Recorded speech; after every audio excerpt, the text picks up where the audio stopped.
Hello friends, welcome to UGC E-Pathshala.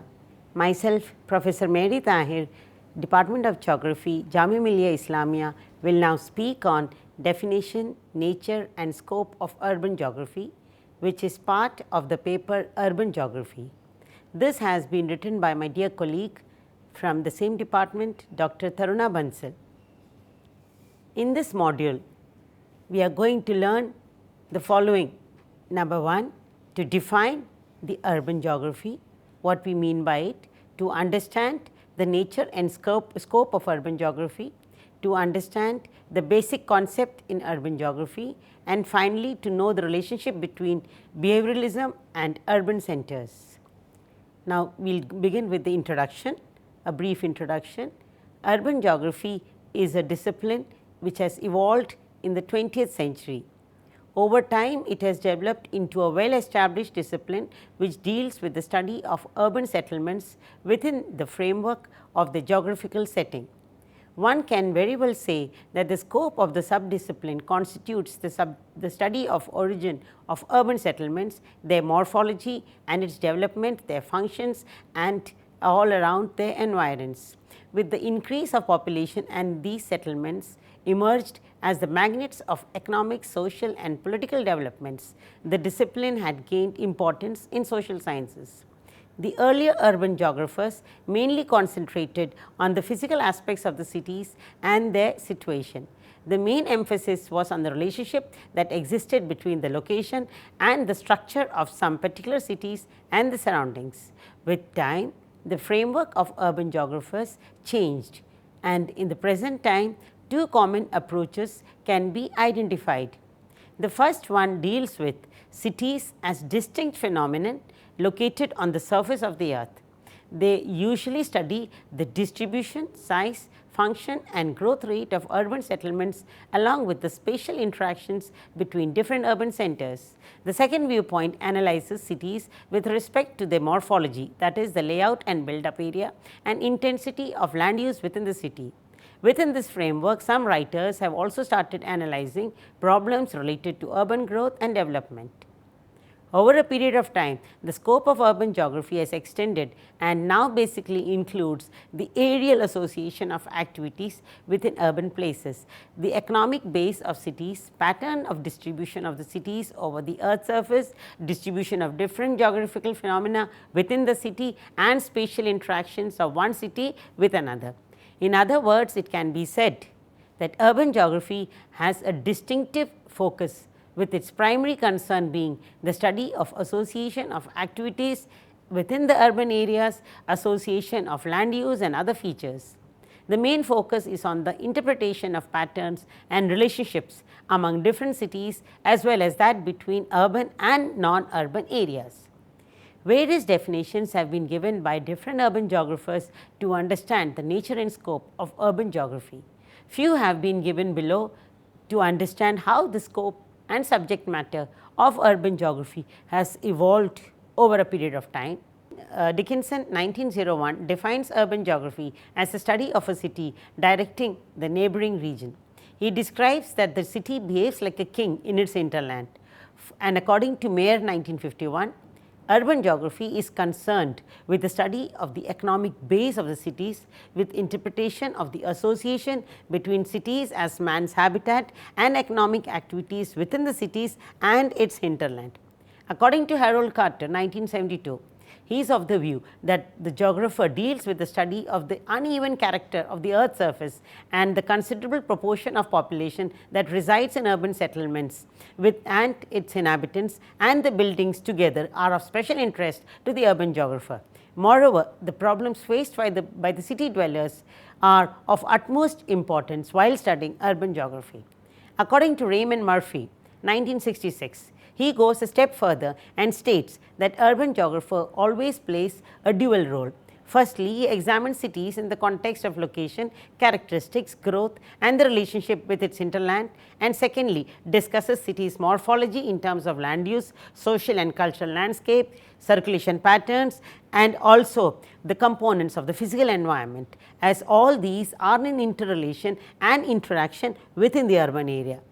This clearly states, therefore, that the process of evolution of urban geography is quite complex. According to WARF 2000, he identifies 6 elements that form the basis of urban geography. These are: number 1, the built environment. According to him, the human environment is a relationship in an urban context, the social geography and social patterns in an urban context, city systems and functions which deals with the macro scale, the city systems and functions in micro scale. Then we go on to urban planning, policy and design. Now, whatever the case may be, the written literature clearly states that urban geography in recent years has become more of a combination of various approaches and considerations of the city. It has become interdisciplinary in nature rather than being compartmentalized within the structured geographical study. Now, next we go on to the next section that deals with the nature and scope of urban geography.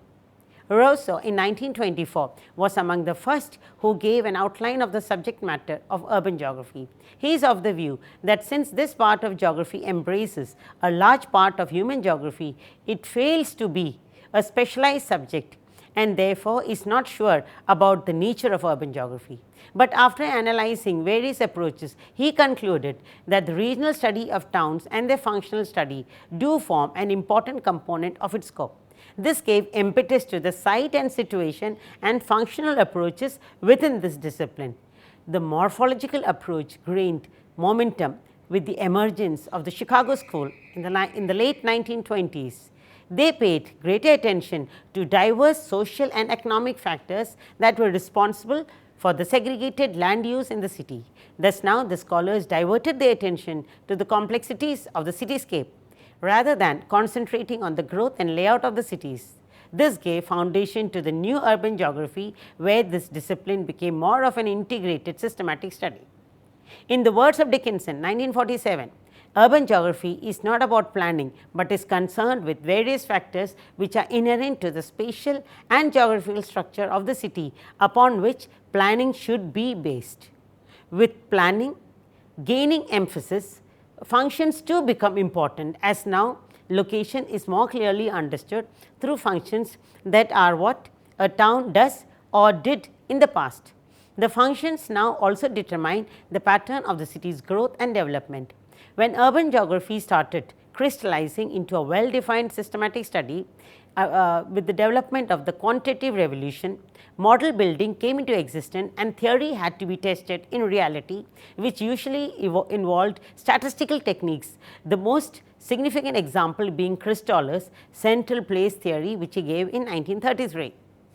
Quantification, although transformed vague descriptions into crisp models through which theory could be derived, it did not last long and collapsed. It became evident that explanations conceived at the initial level were not enough. The scholars moved towards what is called the behavioral approach. This approach was deep-rooted, therefore provided better and satisfactory answers. Now, the studies were dominant with the studies of the behavior of the consumer and the choices of the residences, along with the people's perception of the city and the opportunity it offers.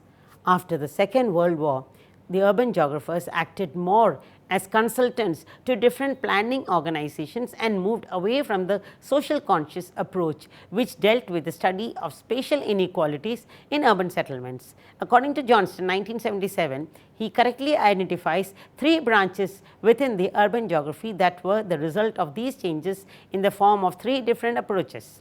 The first one is based on nomothetic philosophy and is quantitative in nature, where the geographer documents the spatial organization of the phenomena. The second approach is behavioral in nature, as it studies individual activities within their paraphernalia. The third approach is radical in nature, as it stresses on inequality and constraints that the society imposes on the behavior of certain unidentified groups within the city. The above account now clearly states, and it has depicted over time, that urban geography has become less unified, and so it has become very difficult to compartmentalize its scope. Nevertheless, one can definitely delineate the thrust of the urban geography according to Northam 1975, which has been very clearly shown in figure 1. Through this diagram, he indicates the different enquiries that urban geography should look into. it involves relationship between a place and its people. Secondly, deals with the association between different places. C is concerned with the study of relationship between people of different places, and D is associated with the relations that exist within one place or among the people of one particular place. Emrys Jones, 1966, outlines various attributes of cities. In his words, a city is a geographical reservoir of roads and dwellings, a center of commerce and administration, a type of society, even the cultural form of the mind of the urban people or the way of lifestyle.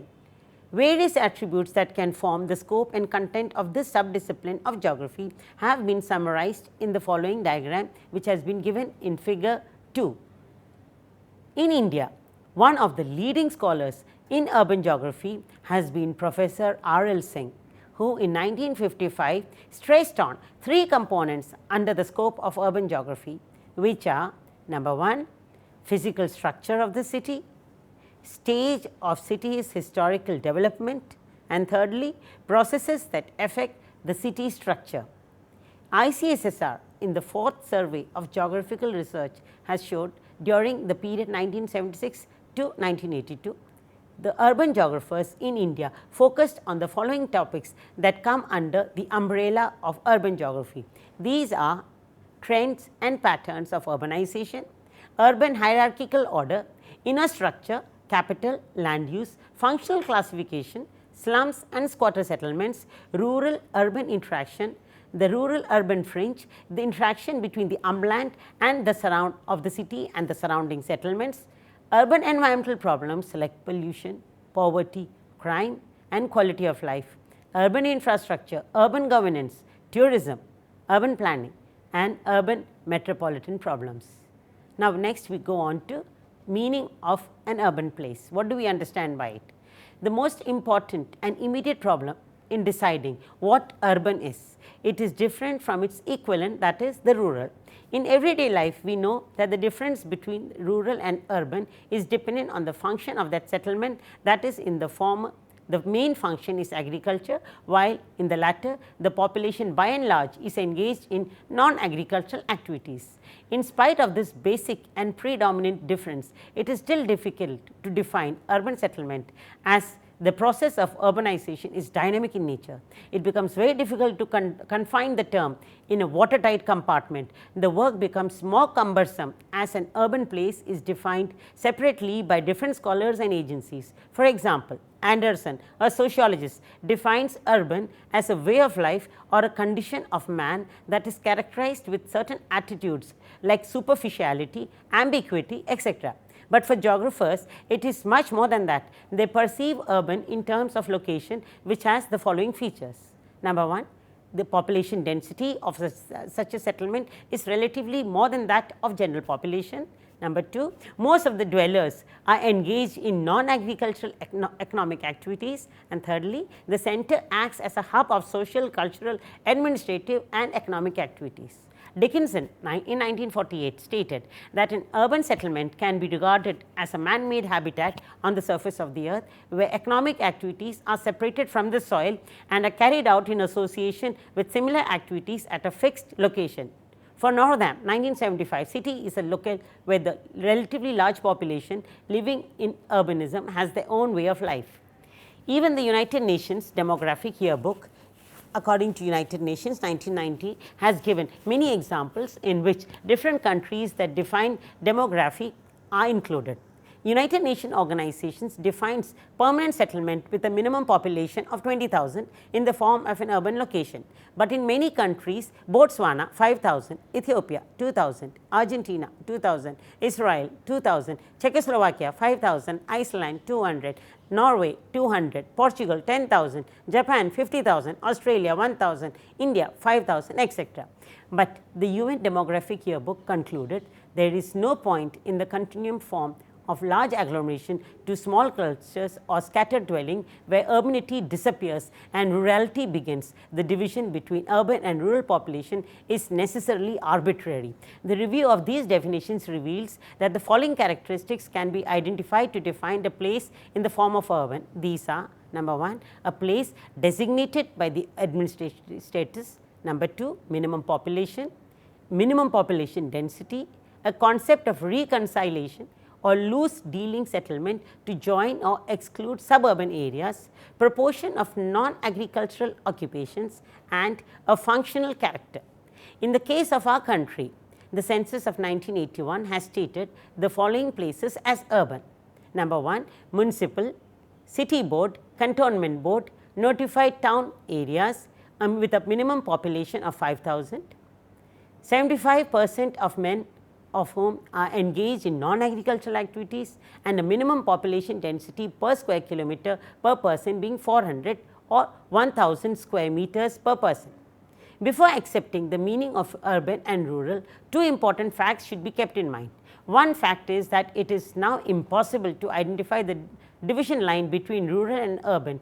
Two have merged to spread in a way, and the scenario has been presented that neither has been fully cultivated nor is in fully with complete tertiary activities. Industrialization has been brought in large scale settlements which are large in numbers, where the center of settlement of agricultural population. Another problem is the concept of urban, which is not static and changes over time with space. The proportion of population engaged in agricultural activities is most effective measure. But in the modern times, the proportion of population in rural areas is irreversible due to the arrival of capital and urban workers. Thus, there is a point to conclude in this discussion that with the changing nature of both rural and urban, functional overlap has developed between the two. So, the difference between urban and villages have actually lost its meaning in reality. Therefore, one needs to know the properties of a town, and to know this one has to understand the qualifications of a city. Many qualities of a city or city can be summarized as follows. Town is a kind of a settlement which has much higher scope than a simple rural settlement. It does not represent the number of people in a very vast area, but it represents a stage of civilization that is very much different from expressing rural lifestyle from a rural area. The historical roots in cities and towns, according to Blasch, has mentioned that cities are especially near their origins, dependent upon their rituals, their surnames, their heroes around which the mythical halo is surrounded. Next, we have the towns and cities along the commerce and where early events have taken place, where, for example, important locations such as Babylon, Athens, London, Paris, Delhi, etc. Now, next we go on to the next section, that is the basic concept in urban geography. To further understand the nature of urban geography, which became quite complex and hybrid by the latter half of the 20th century, certain basic concepts need to be explored. These have been discussed now in this section. Number 1, we have the site situation concept. According to Dickinson's approach to a city, which is a natural start, but with the passage of time, the natural situation of the city has been utilized by the resources that is available and the area's adaptability around the surrounding area. Its growth and expansion is sometimes spread to the natural site so that it can be beyond some recognition. There is little possibility of the development of the true urban geography in this context. The objective was limited, and it was not possible to explain the complex economic work and social order.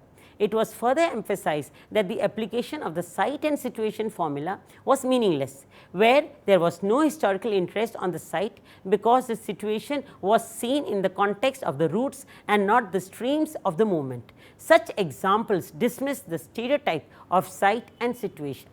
Next, we have the concept of ecology.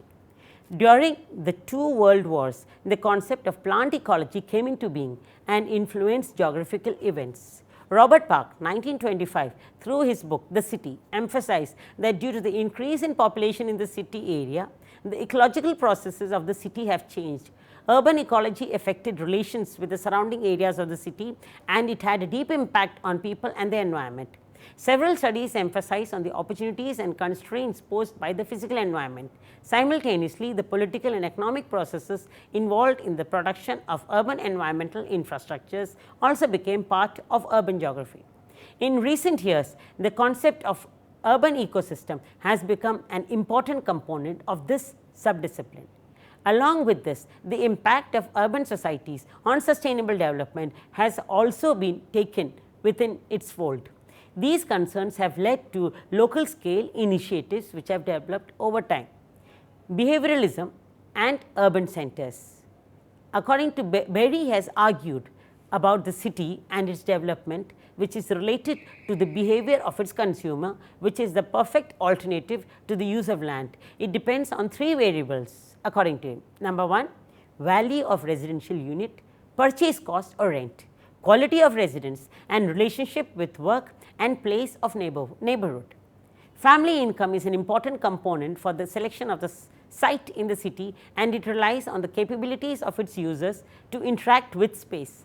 As a general trend, it is clear that people with almost one income group make their choices for similar place. In the context of India, social relations and behavior are the product of values and culture. This gave birth to the mohalla or the community of the similar behavior. Next, we go on to the concept of radicalism. An important aspect of the urban world is the concept of total change, which is brought into play by the development of new infrastructure like the metro. It has completely changed the idea of consumers.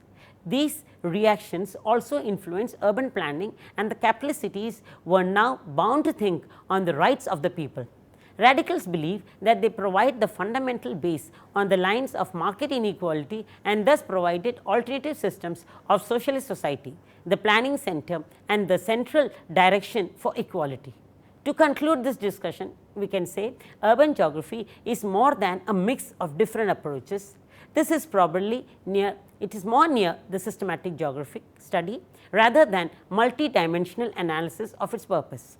Now, urban geography has become less unified, and so it becomes more difficult to present a neat structure. Whatever the argument may be, the fundamental concern is spatial, and that also with relation to the description and explanation of pattern, which is the core, and that makes it even more important for urban geography like other sub-disciplines. Thank you.